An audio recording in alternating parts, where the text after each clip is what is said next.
Mula-mula oh. Sarap.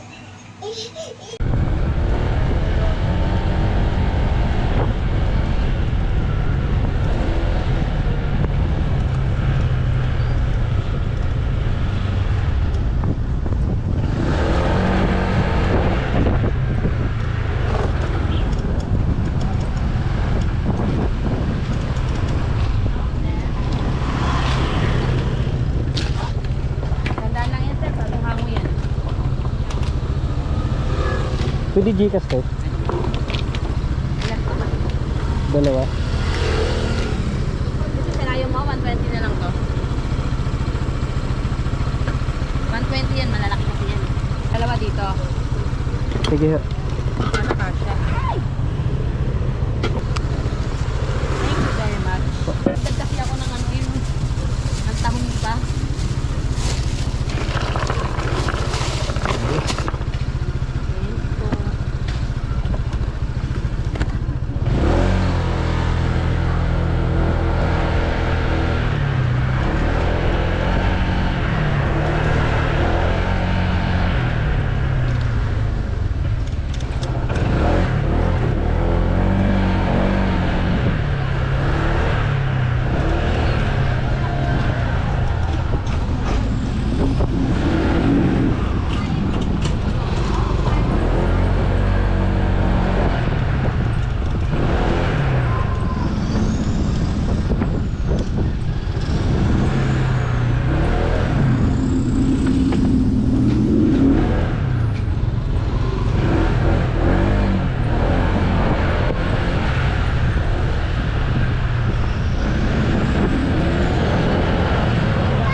Sa gilid ng kalsada.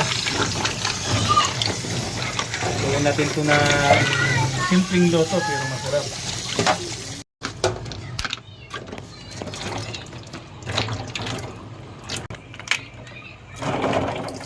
Sarap po di. Lalagyan ng papaya. Bagong ano to bagong technique ng pagluluto.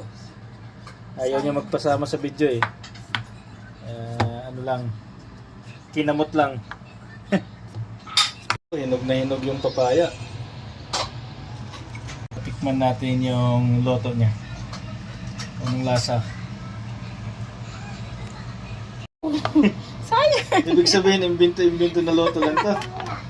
Kasi sayang ang papaya, kaya ilalagay lang sa tahong. Ano kayang lasa nito? So yung tahong, nang hinayang siya sa papaya, kaya halo daw niya to sa tahong.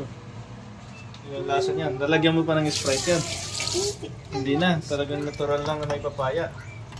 Sige, ikaw magluluto eh.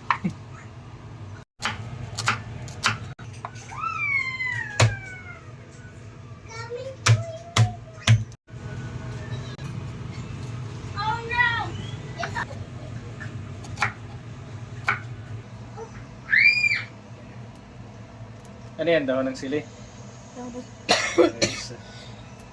Imbento na loto ah. Natikman natin yung loto mo. So Sprite din na kailangan.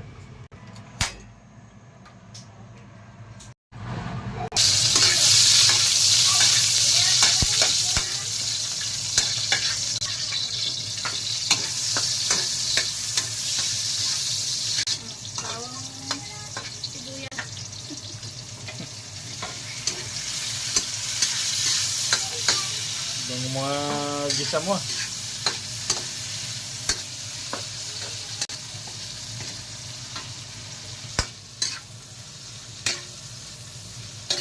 Ano yan? Patis?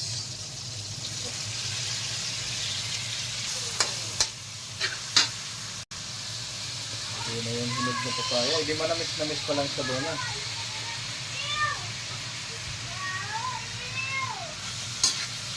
Dahil nang hinayang sa papaya, sinahog na lang sa tahong. Naging ulo.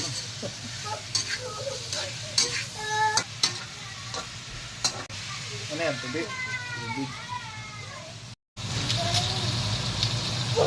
Yan, bitsin. So ang asin, mag-timing ka maglagay kasi maalat na yung tahong.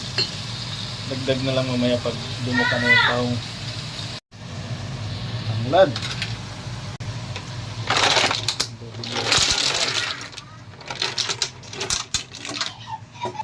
Ano yan? Pamintang durog. Tapos ayan lang kumulo. Isa. Ay, sarap buhay ng mga to ah.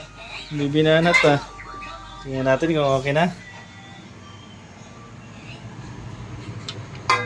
Yun oh, ang bango.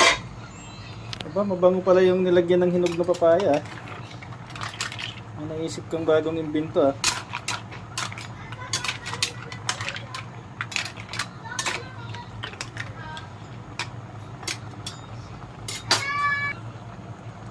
Tingnan natin ang sabaw.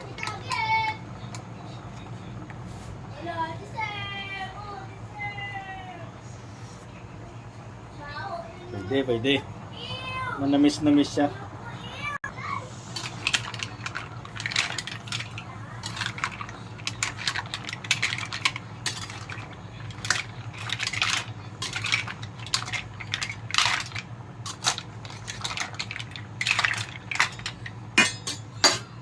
Lagay ko na ba tong daw ng sili? Lagay natin daw ng sili. Yung matamis-tamis. Sakto lang din ang alat.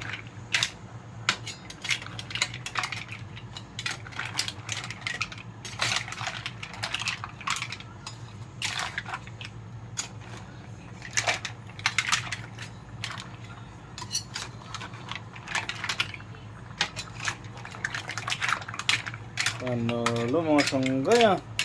Ang bango. Okay na to, ready to serve na to. Hindi na pwede masyado maluto. Tingnan natin ang gasol. Yes! Tikman nga natin ito mga sanggay. Kakaiba to eh. Wow! Oh, first bite! Oh!